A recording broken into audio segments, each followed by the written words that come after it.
Thanks again for joining me here at CrossTalk. My name is Randy Weiss, and as you probably know, I'm a Jewish believer in a Jewish Messiah. I know this stuff is awkward, and I understand that most Jewish guys do not believe in Jesus.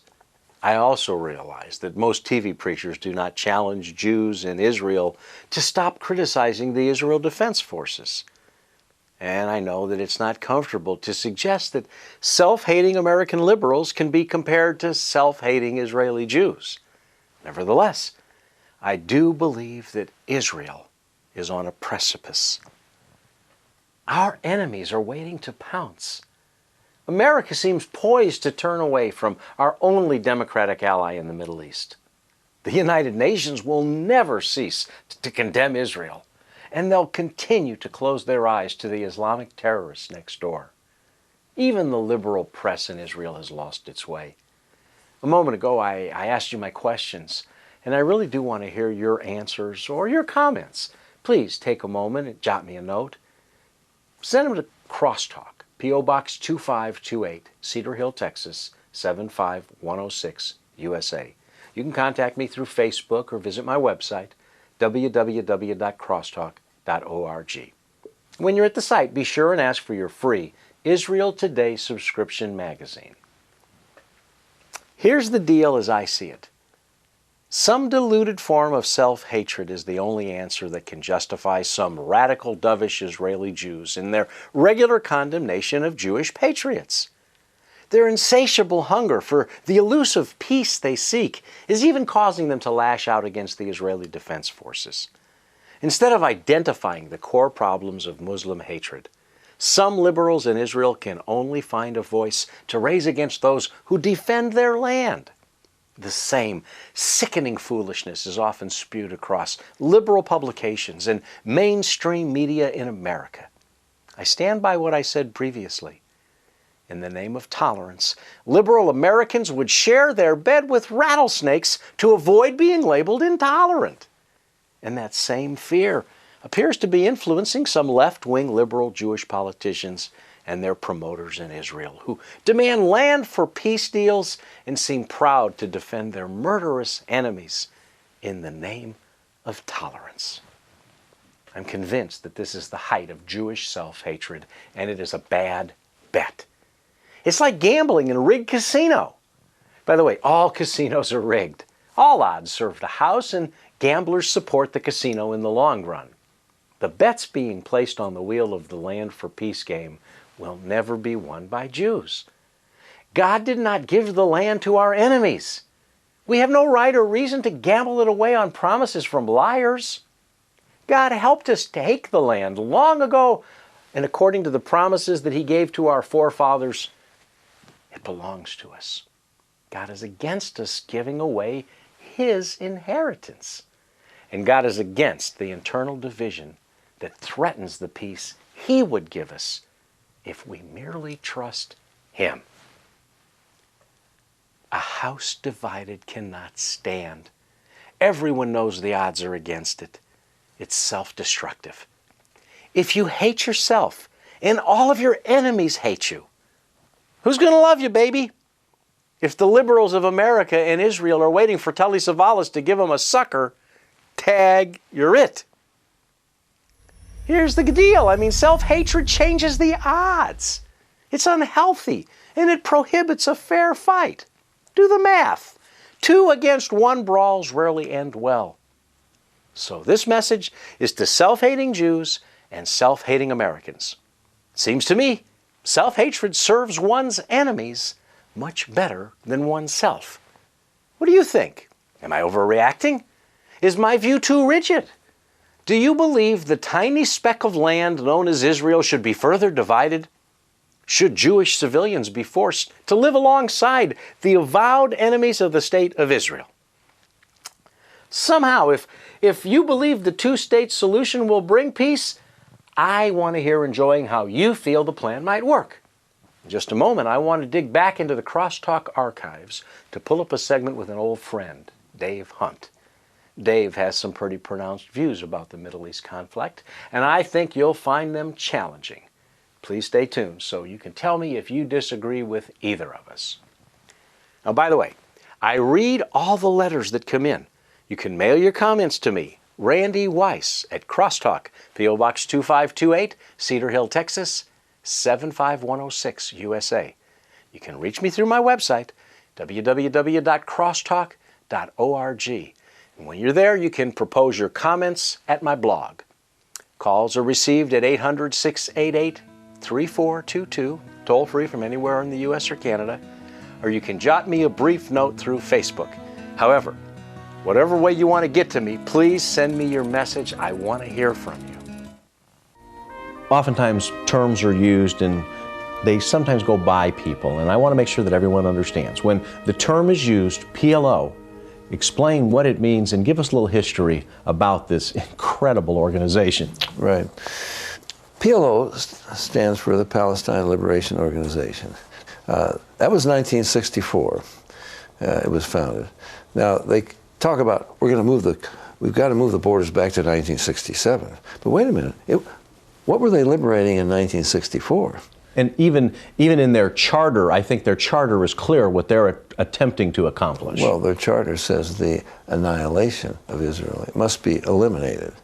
The goal of the PLO is to wipe out Jews and the land of Israel to be restored in theory to their control. Well, yes. It's not just the PLO. They're Muslims. They're doing this in the name of Allah. This is a religious quest. Absolutely. And in conjunction with the Muslim nations all around.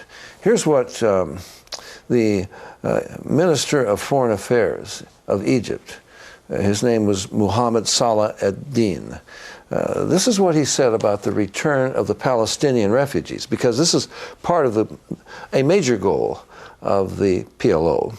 We're going to get these Palestinian refugees back, and we have to talk about them in Palestine. I mean, it opens up a whole a big subject here.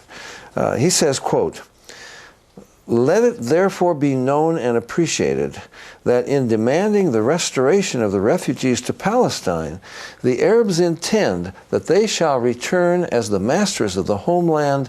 They intend to annihilate the state of Israel." Anwar Sadat was a man that everyone would know because he seemed to be moderate. He made peace with Israel, went to Jerusalem, and of course they killed him for this, the Islamic Brotherhood. Anwar Sadat said, after Hitler's death, he wrote an open letter to Hitler. He said, "I hope you are still alive. You were right. We must exterminate the Jews."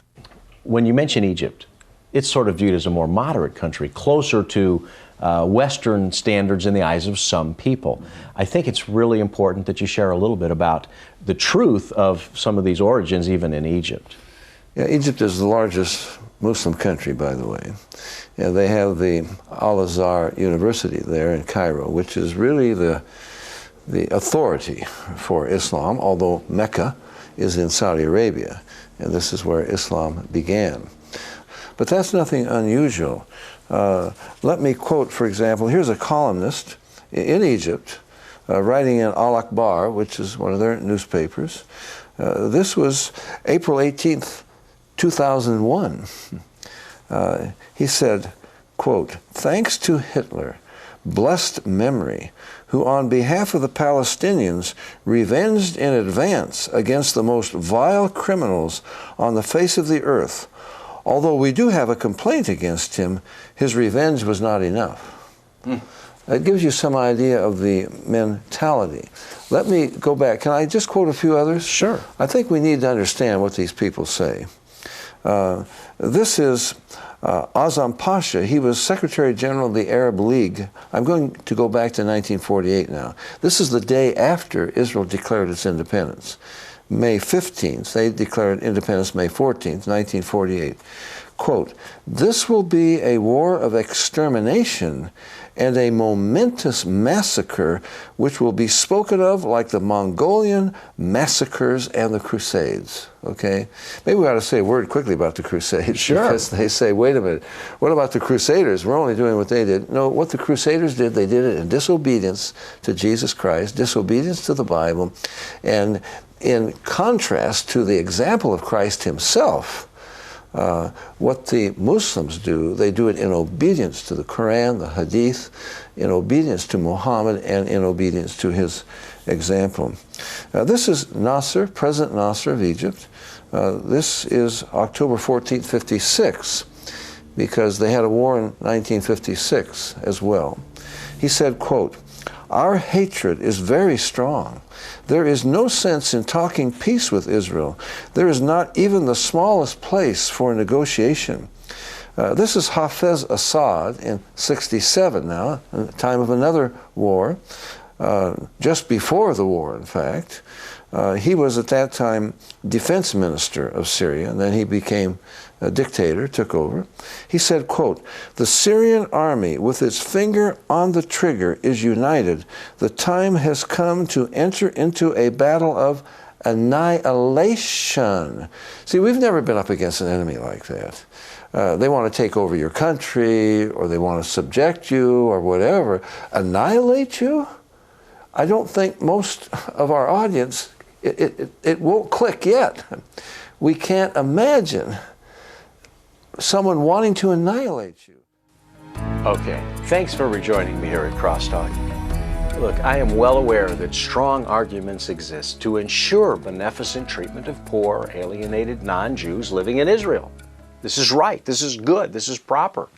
This would include people of Arab, Bedouin, or Jordanian descent. Christians in Israel also need protection, particularly those living in non-Jewish controlled areas of Israel. Christians are routinely persecuted by Muslims when living in non-Jewish jurisdictions of the nation. The problems are not insoluble. It's simply that the answers thus far proposed are doomed. Actually, when we meet next, I intend to propose a novel idea regarding a two-state solution. And if time allows, we'll also hear a bit more from our archives with Dave Hunt. I have an idea that you might find him interesting. So, I hope you will return for the conclusion of this series at our next visit. If you're unable to join us, the entire series will be available on DVD. Just ask for it by name when you call us at 1-800-688-3422, or you can order it from our website, www.crosstalk.org. The series is called Israel, Changing the Odds in a House Divided. My name is Randy Weiss. You can reach me through Facebook or at our website. Again, it's www.crosstalk.org. You can call toll-free from anywhere in the U.S. or Canada, 800-688-3422. And remember, when you call or write, to request your free subscription to the Israel Today magazine at our mailing address, P.O. Box 2528, Cedar Hill, Texas 75106, USA. Till next time, Shalom and God bless you.